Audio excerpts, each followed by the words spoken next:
my next guest. Her name is Edmonds. We turn now to Sybil Edmonds. We are talking about money laundering. You used the word treat. The State Department asked the Bureau not to investigate it. American people have the right to know this. I'm sorry, but the word Israel is just screaming on the inside of me. The nuclear and the drugs is a global game. You have to look at the connection.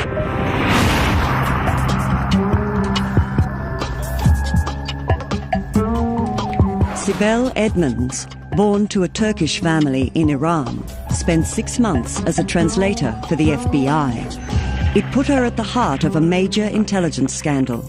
In June 2002, the scandal broke in the Washington Post. Sybil and a colleague, John Cole, alleged that spies had infiltrated the FBI Language Services section. It all started the previous year. One morning in September 2001.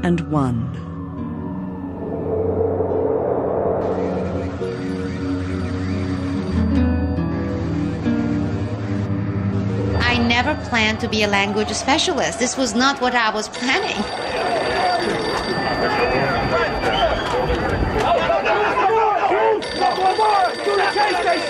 Do not go down the ground. You will get trapped. You will get trapped.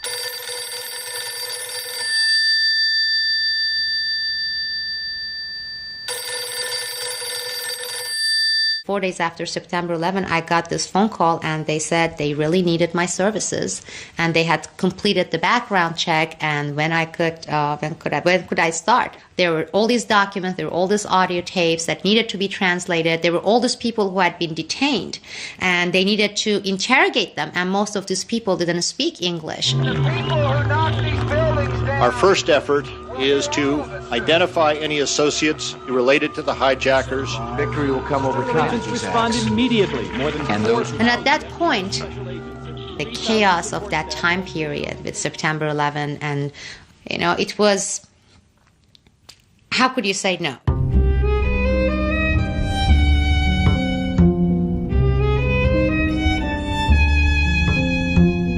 When I got there, I had no idea what exactly I was going to do for them.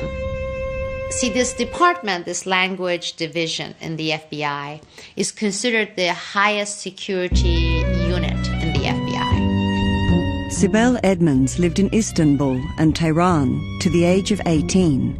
She speaks Turkish, Farsi, and Azeri.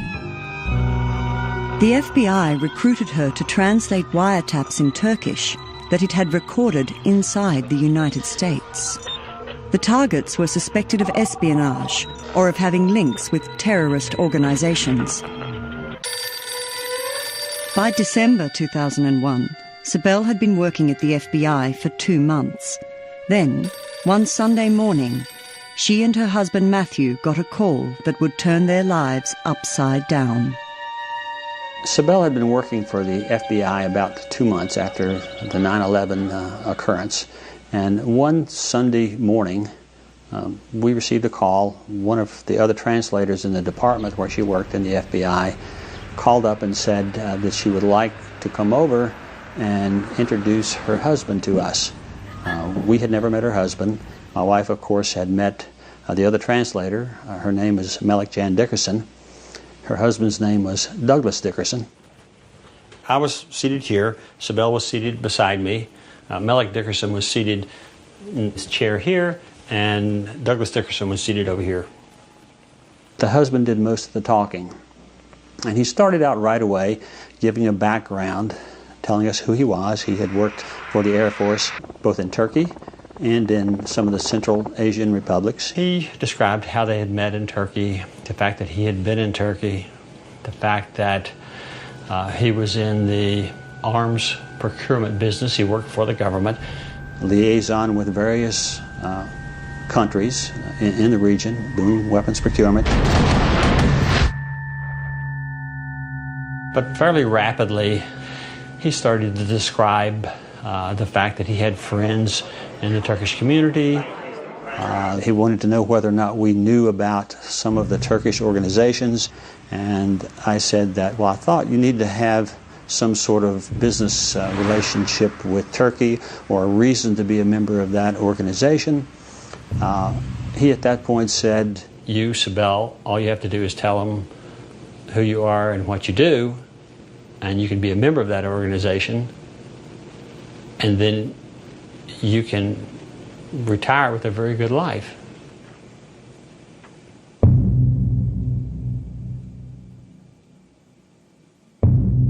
Sibel realized she had been approached by spies who had penetrated the FBI Language Services section. And then we escorted them to the door and wished them good day. I didn't know at the time, had no idea that what had just taken place was going to have such a dramatic effect on our lives and had such a devastating effect on Sibel. How had Melick Dickerson infiltrated the Language Services section? And what was this mysterious organization the Dickersons were involved with? Initially, I reported all the stuff to my supervisor in December 2001, and nothing happened. And actually, I was told to just hush it and not talk about it. So I reported to somebody in the mid-management.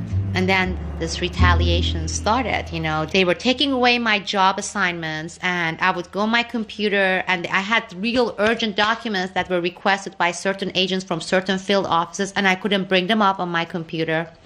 My computer was confiscated, and the attitudes toward me in that department by a supervisor that I was working for. So I said, well, this is time for me to take it to the highest level, to the headquarters, and to Director Mueller and his assistant. And I did that. And that even backfired more. For Robert Mueller, the director of the FBI, Sibel had become an embarrassment. The reprisals intensified. Sibel was taken to a building in Chinatown for a lie detector test. Oh, they asked me like things about security, whether or not I was approached by spies and to be recruited, which I said yes. While Sibel's colleague, Melick Dickerson, was assigned to translate the Turkish wiretaps, some of which targeted her mysterious friends, Sibel's work came to an abrupt end. It was March 22nd, Friday, about 4:20 p.m. Sibel's allegations had made too many waves. The person in charge of security division, a Sukun broker, said, well, I would like you to hand me your key to your cabinets and your badge. And I said, well, may I ask why? Based on what reason are you firing me? And this guy, Friel, said, you know why you're being fired?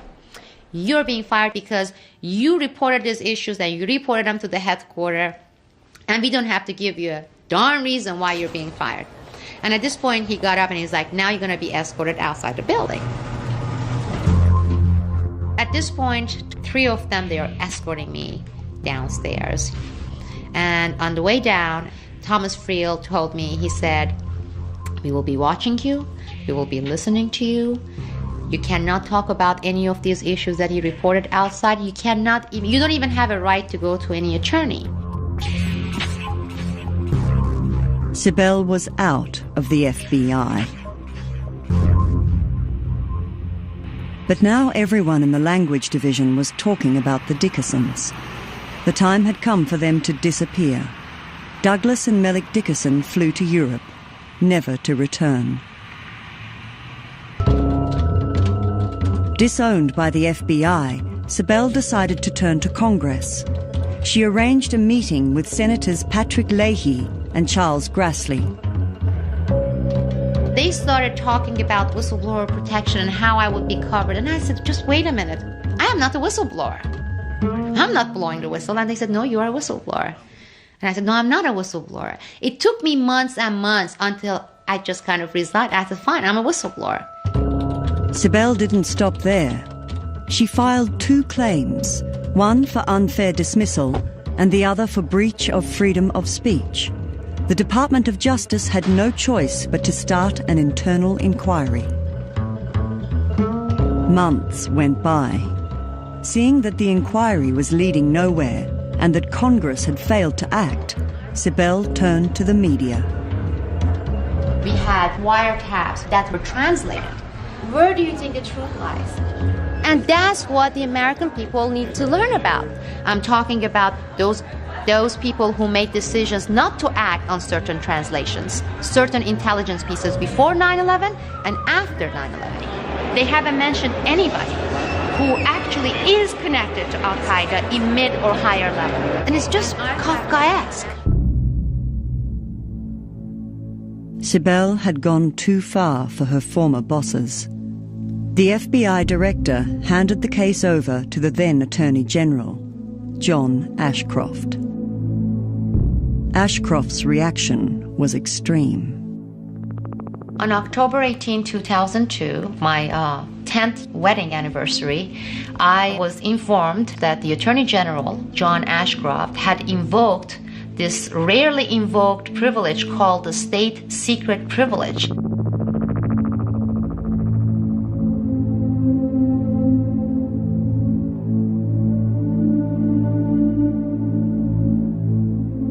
Based on this privilege, everything that had to do with my case was considered top secret, classified, and a matter of national security, which requested the courts to put a stop in any process that dealt with my case, whether or not I was right or not. State secrets privilege is an all-powerful political and legal weapon dating from the 1950s. In the wake of 9/11, it was a favorite of the Bush administration. Mueller and Ashcroft managed to block Sibel's lawsuits. The message was clear: keep quiet or go to jail.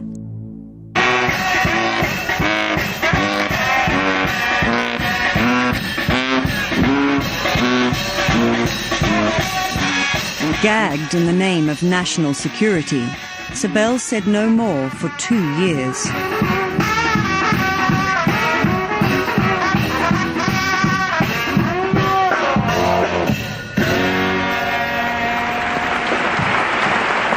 It was like this awful, awful time. So I came to this point that nothing was going to happen.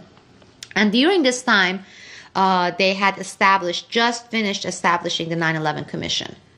We must uncover every detail and learn every lesson of September the 11th. Keen to unite the country at a time of conflict, the Bush administration agreed to a congressional commission of inquiry into September 11th. Its mandate included investigating shortcomings in U.S. intelligence agencies that had made the attacks possible. This is the only hope we have. This 9/11 Commission report, they're going to say what's wrong. For example, with the FBI translation units, which a lot of things are wrong. Behind closed doors, Sibel gave the commission her testimony, once again revealing all she knew. And the White House had just made its first mistake. Condoleezza Rice had just come out and made the statement saying, I don't think anybody could have predicted that these people would take an airplane and slam it into the World Trade Center. To say that we had no specific information, that was an outrageous lie. And she's a national security advisor there. And all those people, they report to her to say we didn't have it. So when we came out of one of the 9/11 Commission hearings, 9/11 family members, they just pointed at me and they said, you know, she's one of those people who was outraged with the recent statement by Condoleezza Rice. And suddenly all these cameras started flashing on my face. It's like, well, what do you think of this statement? And I said, well, that was an outrageous lie. And then for the first time, that made all the headlines. Her name is Sybil Edmonds, can you repeat again the information that you have to substantiate? And I gave an explanation. I said, she said we. We includes National Security Advisor, includes the FBI, the CIA, the NSA. That's what we means. And she said we. Sibel's comments sowed the seeds of doubt in a nation yearning for truth. Condoleezza Rice was forced to backtrack on what she had said. As I said to you in the private session, I probably should have said I could have not imagined, because within 2 days, people started to come to me and say, oh, but there were these reports in 1998 and 1999. So that was the start of me outside, doing it outwardly, doing it more publicly, and doing it more visibly.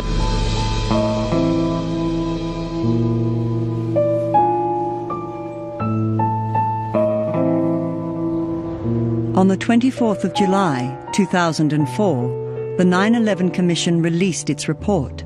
America looked to it for the truth. But not one of the report's 567 pages made any reference to Sibel's claims. Good morning. My name is Laurie Van Auken. On the morning of September 11th, my husband Kenneth was killed while at his office on the 105th floor of the North Tower at the World Trade Center. The 9/11 Commission's report is supposed to provide the definitive account of what had transpired on September 11, 2001. We hoped that our thousands of unanswered questions would be addressed and answered. Yet incredibly, we have found that the Commission's definitive final report has actually yielded more questions than answers. That was like, oh, is this what they've been waiting for? Was going to put all the stuff and say what's wrong with the system and have individual accountability. None of those. I want to know. I want to know who the whistle blows for you. What we got truly insulted the intelligence of the American people. Get off the couch. Violated our loved ones' memories. Raise up your hand. And might end up hurting us one day soon. Time to take a stand. I locked myself in this room for 3 days and started reading everything line by line. Don't tell me that's just the way that it goes. I was outraged. I need to know what simple Edmonds knows. So do you. National security whistleblowers tried to testify before the Commission, but were either not asked to testify or their testimony was only barely acknowledged, or worse yet, completely omitted from the record. Take off the gag. They complimented everybody. Take off the gag. Don't let them hide behind their flag. So politicians were very happy about it. Get off the couch. Raise up your hands. It's a war word, it's time to make a stand. One whistleblower that we made sure the Commission met with was FBI translator Sibel Edmonds. It's just the way that it goes. Sibel is here. I need to know what Sibel Edmonds knows, so do you.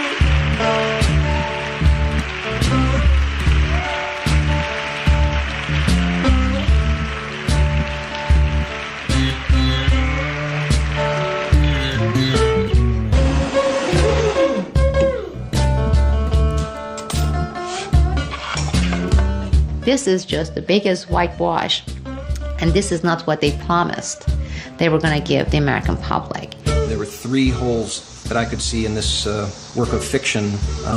Testimony from people like Sibel Edmonds, the preparedness of our nation, and the crime scene that was 9/11 was certainly not addressed as a crime scene. Very disturbing, very disturbing. I mean, you know that when they're supposed to be doing this report on these agencies, and they put it out, and the first reaction of the agency is complimenting it, you know something is really wrong. Sibel's name was now sung in New York clubs. She had become the most famous of all the 9/11 whistleblowers. Thousands of people signed petitions in her support. The former translator became the toast of anti-establishment blogs.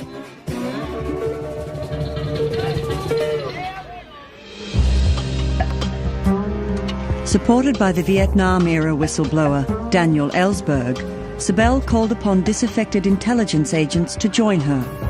Around 100 soon did so.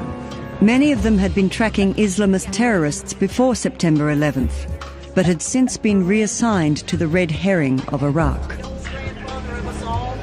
For Sibel, it was time to strike back. She set up the first national security whistleblower network. Good afternoon. My name is Sibel Edmonds, and today we are having this press conference here as National Security Whistleblowers Coalition. Once you start hearing these names, it's going to become more real to you, the concept of national security whistleblowers and who these people are. Go, gentlemen. Edward Costello, former Special Agent, Counterintelligence, FBI. John M. Cole, former Veteran Intelligence Operations Specialist, FBI. When you're going to hear people like 20 years of experience, have gotten this many medals, this many awards, patriotic, highly awarded, competent people, and they're being reduced to nothing. Steve Elson, veteran agent, FAA. John Vincent, veteran special agent, counterterrorism, FBI. We were compelled to go public only because the FBI wouldn't listen to us. If nothing happens, there will never be another FBI agent to come forward. And who will suffer when this happens? We all will. Matthew Fogg, Chief Deputy U.S. Marshal, INA.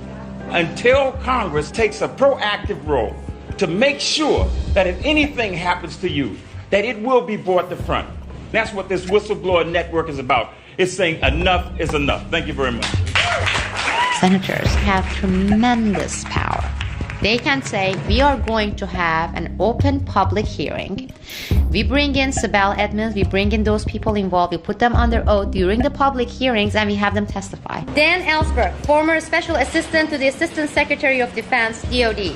Every federal employee shall put loyalty to country above loyalty to person, party, or government agency. I mean, what happens when you hear scandals after scandals about the FBI? Seeing these whistleblowers and seeing the number increasing exponentially, you're saying this is time, and we're going to let the public decide. In the audience was a British journalist, David Rose, who'd been following Sibel's story for months. Sibel Edmonds' case is interesting from several points of view, but the overriding factor is that nothing of what she came across at the FBI can really be aired. Now, this is bad from both points of view. If Sibel Edmonds was making it all up and was a fantasist, the state secret's privilege means that people she's wrongly accused have no way of proving that they're entirely innocent of the allegations that she has made and continues to make against them. But if she's telling the truth, then the American public is being kept in the dark about matters which I think probably most people in America will be actually keen to know about. Manhattan. On the 15th floor of a tower block overlooking the East River is the headquarters of the American Civil Liberties Union. It agreed to represent Sibel. Sibel had lost her case against the FBI because of state secrets privilege. For her appeal, she would be represented by Ann Beeson and Ben Wisner. It's really phenomenal to me that any court could look at her case and say, no, it can't go forward, no, she can't proceed or win her claim. What you have here is the Attorney General of the United States saying the plaintiff can't even set foot inside a court because the entire case is a state secret. The defendant is the Justice Department. It's the FBI that committed the wrongdoing. And it's the Justice Department's own internal oversight body that has concluded that our client should win. And that cannot be. Not in a democracy. No, it can't be.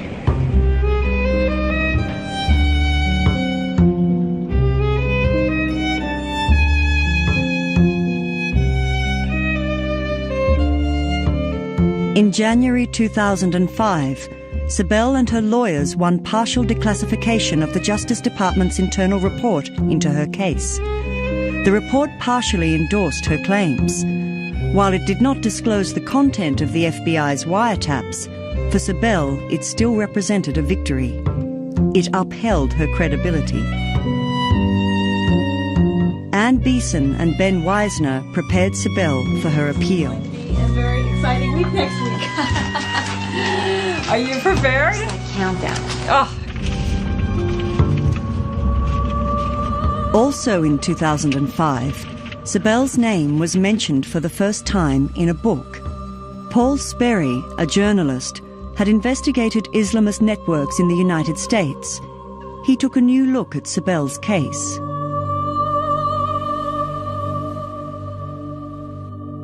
Sperry was the first to name the organization on whose behalf the Dickersons had tried to recruit Sibel. It was a Washington-based lobby group, the American Turkish Council, or ATC. The chairman of the American Turkish Council. Are we ready to run that? And we'll serve the dessert at the same The time. ATC's offices are on 14th Street in Washington, D.C. It holds its annual conference across town in the Mandarin Oriental Hotel. Turkey. This is modern Turkey. The aim of the ATC is to promote business between Turkey and the United States. Geographically, connecting Asia to Europe and the Middle East to Africa strengthens Turkey as a center of intercontinental information, technology, communications, and finance. America is honored to call Turkey an ally. Turkey's role as an energy corridor for oil and natural gas, and the country's cultural connections increase Turkey's power in the region. At the conference, oil magnates and defense contractors rub shoulders with Turkish and American soldiers and diplomats. We have a very well-working strategic partnership. This is a very strong relationship. One does need to look at the close connections that exist between the United States and Turkey and the important place that Turkey occupies in US foreign policy in several respects as a customer for armament systems. And of course you look at the people who are on the board of the American-Turkish Council, and it's almost like a who's who of some of the big American weapons corporations. Boeing, General Dynamics, Lockheed Martin, Northrop Grumman, Raytheon, United Technologies, BAE Systems. 7 of the world's leading arms corporations sit on the ATC board. Their annual turnover is $220 billion, equivalent to almost half the military budget of the United States, or all of Europe's put together, and Turkey is a prized customer. Trade is a key part of this. Here, Turkish officers and diplomats use their influence on their Washington friends to finesse sensitive security issues. Although 80% of the Turkish arsenal is American-made, the Turkish military resents the fact that some weapon systems are denied them. The FBI, aware of this, began wiretapping the ATC in 1997. The FBI employed Melik Dickerson without knowing that she had worked for the ATC. Clearly, she was still doing so when she tried to recruit Sibel. But what was so compromising about the wiretap conversations that Sibel had been working on? The people that I've talked to about these tapes are extremely nervous. The 23rd of April, 2005, the day of Sibel's appeal. She and her lawyers cited the First Amendment to the Constitution, which guarantees freedom of speech. They sought to have state secrets privilege overturned once and for all. But the lawyers didn't even get the chance to plead her case. A series of specific questions for each side. There was no argument. Yes, they excluded us. Good morning, afternoon, what is it? Hi, everybody. I'm Ann Beeson. I'm the Associate Legal Director of the American Civil Liberties Union. As you all know, we just had an argument inside the courthouse in Sibel Edmonds' case against the Department of Justice. The court did, as you all know, because you've been out here, close the courtroom for the argument. We went in there. We had about, 3-4 minutes? And then we were kicked out. And they spent another 10-12 minutes with the government attorneys. We don't know what they talked about, but we will be waiting for their decision. It's clear that it should go forward because the Justice Department's own Inspector General concluded that her allegations were fully supported and that the FBI terminated her services because she made them. Look, when the Attorney General came initially and invoked the state secret privilege, okay, he cited 2 reasons: to protect certain sensitive diplomatic relations and to protect certain foreign business relations of the United States. Now, they are saying that whole information, everything, is classified. We don't know what diplomatic relations they are referring to. They must be ashamed of it because they don't want to mention it. So we have certain diplomatic relations that prevents criminals being, prosecuted here. And I'm talking about the criminals in the United States of America, American citizens. I'm not referring to only foreigners. That's your fight too. As much as it is my fight, it's not only for whistleblowers. It's your fight too. day by me in America. Everything free in America. For us not free in America. A few days after the hearing, the judgment was given. Sibel lost her appeal. Her lawyers now considered Sibel to be the most gagged citizen in American history. Only one avenue remained open to her, the Supreme Court. When Sibel began working for the FBI, she was 32. She was now 36. On the 3rd of August 2005, Vanity Fair published David Rose's article. Sibel's story was splashed across the newsstands. I remember I wrote the pitch, the memo, suggesting the article like it was a film thing. So I said, Act 1, there is Sibel, this brave Turkish American, she wants to do the right thing. Then to her horror, she discovers some kind of spy. And then Act 2 is the terrible things happen to her. She gets fired and she gets victimized and so forth. And then Act 3 is her fight back. And I said it ends with the article being published in Vanity Fair, and then suddenly she gets a ticker tape parade through New York, and everyone thinks she's a national hero. Of course, that bit hasn't happened yet.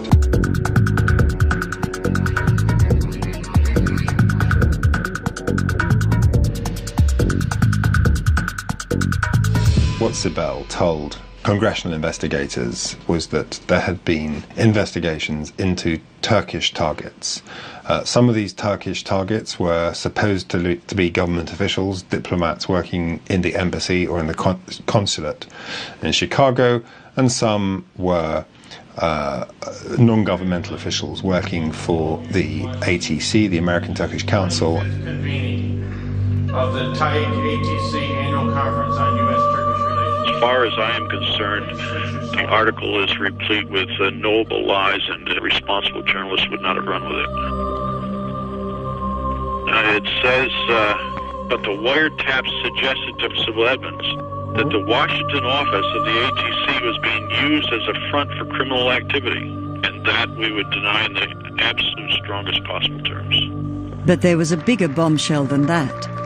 The article also revealed that Sibel had reported hearing Turkish wiretap targets boasting of a covert relationship with Dennis Hastert, the Republican Speaker of the House of Representatives. He denied it through a spokesman. This is all nonsense. It's not being reported by the mainstream press because there's no factual evidence. The reporter does not have a transcript of any wiretap conversations that we know of. And even if we did, it's preposterous. The speaker does not have any connections to American Turkish interests. Makes for great summertime reading.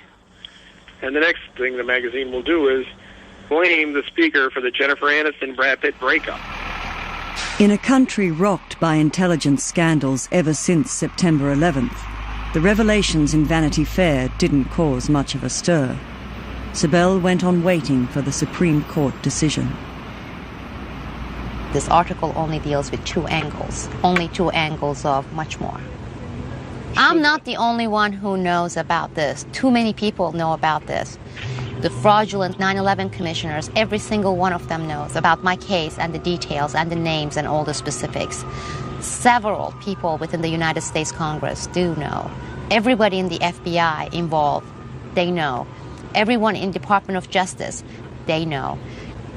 My goal has been exposing the criminal activities where money laundering, narcotic activities, and nuclear black market converge with terrorist activities. Put out the tapes, put out the wiretaps, put out those documents. Put out the truth. The truth is going to hurt them. The truth is going to set me free. Let's finish. Some people in influential positions in America do not want the full truth about Sibel's case to come out. The sort of neocon clique that has had such an influential role in American foreign policy, that was the driving force behind the war with Iraq, most notably, also have lots of close connections in Turkey. They're determined to do whatever they can to preserve Turkey as an ally of the United States. Neoconservatives, Ankara's allies in Washington and the Pentagon, were then influential in the Bush administration. Allies of Vice President Dick Cheney, they were ideologues who advocated high military spending and a hardline foreign policy. They made their debut in the Reagan administration in the 1980s. Under Bill Clinton, the most influential among them took positions with leading defense contractors. Back in power under George W. Bush, they were also very close to the Israeli right.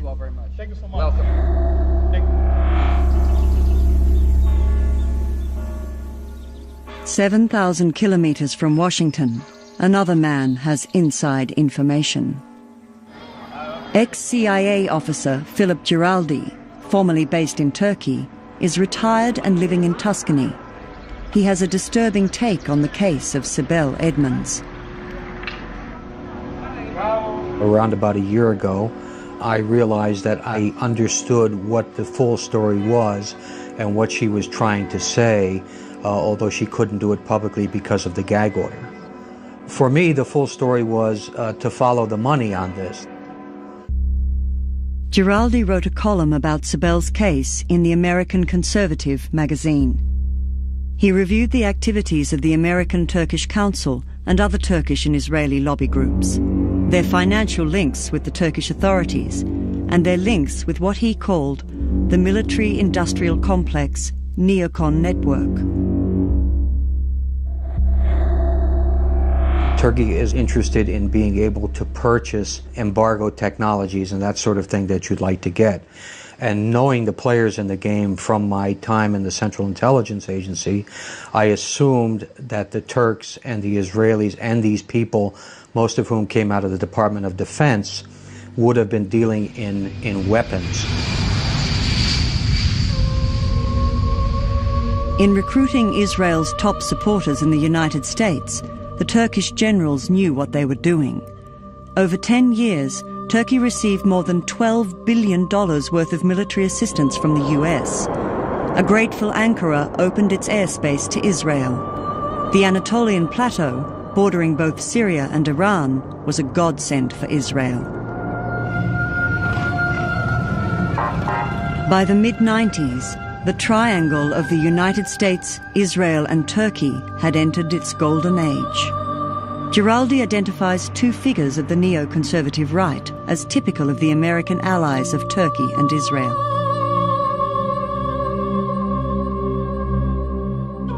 The charismatic Richard Pearl, nicknamed the Prince of Darkness, and his protege, Douglas Feith, a fervent supporter of Israeli settlers in the West Bank and Gaza. Both were former Pentagon officials, and both played a pivotal part in the US-Turkish-Israeli triangle. Douglas Feith was a paid consultant for the government of Turkey in the late 1980s and into the early 1990s, and Richard Pearl was working as one of his consultants also on the Turkish project. Both of these individuals are closely tied to defense industries in Israel. Richard Pearl is very well known to the intelligence community, and I would suspect that most people in the intelligence community who know about him and his story would say that basically he's an agent of influence for the state of Israel. Richard Pearl was first investigated for his links with Israel in 1970. He was wiretapped by the FBI. It is said that in 1983, Feith lost his position on the National Security Council for disclosing secret information to Israel. In 1986, 88, and 98, their closest associates were investigated over similar allegations. The latest scandal broke in 2005, when confidential documents on Iran's nuclear program were illegally passed from the Pentagon to the Israeli embassy. Once again, Feith was in the firing line. Mr. Undersheriff, did anyone in your office give classified documents to Israel or Ahmed Shawari? No. I mean, I'm, as you know, that's a matter that's being investigated. I don't know of that, but it's a matter that's under investigation. All of these people have been investigated by the FBI at one point or another for passing secret information to Israel. In no cases were any of them convicted because the prosecutions were dropped, in my opinion, because of political pressure not to get into this kind of case that involves Israel and espionage. To avoid suspicion, Israel and Turkey both used a tried and true method, the front company. One was Giza Technologies, a New Jersey import-export company. Its manager, Zeki Bilman, is Turkish. His conversations, monitored by the FBI, were translated by Sibel Edmonds. In 2003, Giza Technologies shipped 200 triggered spark gaps, devices that could be used to detonate nuclear weapons, to an Israeli broker in Cape Town. Their export, like that of enriched uranium, was restricted to signatories of the Nuclear Non-Proliferation Treaty, such as South Africa. If you want to circumvent the system, what you do is you sell the weapon to a country that is entitled to buy it, and that country, acting collusively with you, will forge or alter the end-user certificate so the weapon actually winds up somewhere else. From Cape Town, Giza's detonators were sent straight to Pakistan. 6 months later, the Israeli broker was arrested. There was an inquiry, but Giza was never investigated. That was a mistake, says journalist Joseph Trento. Why wasn't Giza exposed? Well, the answer is Giza wasn't exposed because it may have been used for other operations in the past. It may have been a front for the U.S. intelligence service, most likely Israeli intelligence from the description of the people involved. While the United States and Turkey has had a very close relationship, there's no closer relationship than the United States and Israel. Now, why would the Israelis help the Pakistanis get parts for a bomb? Well, the only way they would do that is if the United States requested it. On the outskirts of Islamabad, the recipient of Giza's detonators is now under house arrest. His name is Abdul Qadir Khan. A metallurgical engineer trained in the Netherlands, he was the father of Pakistan's nuclear program. It was launched in the late 1970s with the aim of matching India, which already had the nuclear bomb. Companies in Turkey have helped Pakistan's nuclear weapons program since almost the beginning of Khan's effort. David Albright is an international expert on nuclear proliferation. He knows the dark side of Pakistan's nuclear arms race and the role Turkey plays in the nuclear black market.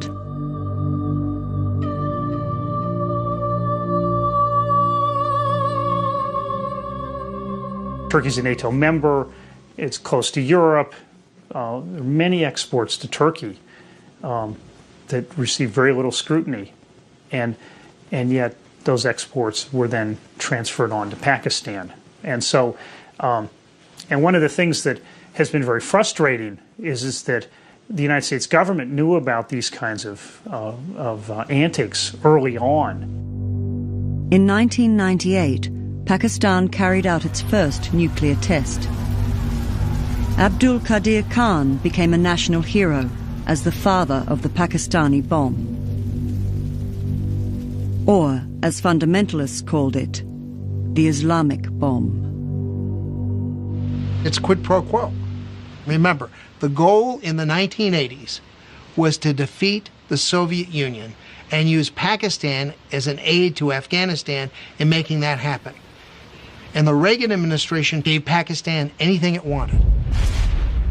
In early 2004, a huge international police operation uncovered the AQ Khan network, the most extensive nuclear proliferation network in history. Khan's principal associates, among them a number of Turkish businessmen, were arrested. AQ Khan has confessed his crimes, and his top associates are out of business. But Khan did not disclose all his secrets. Pakistan categorically refused to allow the Americans to interrogate Khan. I think it's fair to point out that the Khan network is still operating. It's not been shut down. The Pakistanis have not been shut down. And top Pakistani officials, generals, public servants, etc., have been rewarded because of this activity. and the United States has done nothing. There's concern that some kind of transfer happened to Al-Qaeda back when the Taliban were in control of Afghanistan. It's more speculation, but there's still worry that some people associated with Khan or the Pakistani nuclear weapons program provided some kind of assistance to Al-Qaeda. For over 20 years, another woman had been on the trail of the nuclear black market. Her quest took her from Pakistan to Turkey along the old Silk Road, now a trade route for oil, gas, weapons and heroin. Her identity should never have been made public.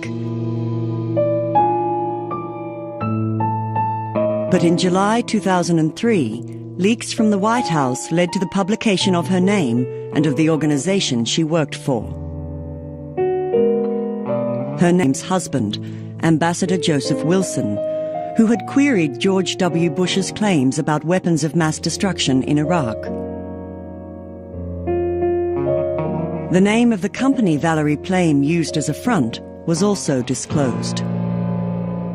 She worked for a company called Brewster Jennings, and that Brewster Jennings apparently was working against the target of Turkey, meaning that Turkey was being investigated by the CIA as a proliferator of weapons. The media failed to notice the disturbing similarities between the Plame and Edmonds cases. Like Sibel, Valerie Plame worked in the area of nuclear trafficking, and like Sibel, her investigations foundered when she approached the Black Sea region. The name Valerie Plame, I was not familiar with that name until it became public. But if someone were to ask me about Brewster Jennings, that would be a different question, and it would be a different story, but a story that I could not comment on because, as you know, I cannot talk about the targets of investigations or issues, details that I dealt with during my work with the FBI. What Sibel could not say was published in the Turkish newspaper Hürriyet in November 2005.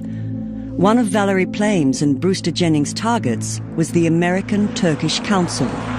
The Plame and Edmonds cases are part of the same story. That same month, the Supreme Court decided not to review the lower court decisions on Sibel's case. But Sibel's fate had in fact been sealed 3 years before, at a high-level meeting in Washington. The state secret privilege was invoked not by the FBI, but by the Pentagon and the State Department. They requested that Sybil Edmonds not be able to speak on this issue. Thank you very much. I'm sorry about Edmonds, and I'm sorry about Plame. I'm sorry about all these people. But I can name hundreds of others who've tried to stop things like this and seen it before. And this is a repeat. The difference is the Bush crowd plays rougher than any of them. Penn American Center is pleased to present Sibel Edmonds with the 2006 Penn Newman's Own First Amendment Award.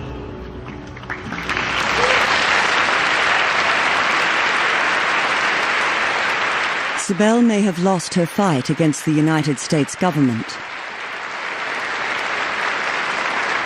But in April 2006, recognition came to her via Penn, the prestigious International Writers and Journalists Association, whose members aim to defend freedom of speech. Today, we are facing despots who use national security and classification to push everything under a blanket of secrecy, to gag and call it a privilege. Unless we recognize these attacks for what they are and stand up and speak out, no, shout out against those despots in government, then we are doomed to wake up one sad morning and wonder when and where our freedom died. Thank you.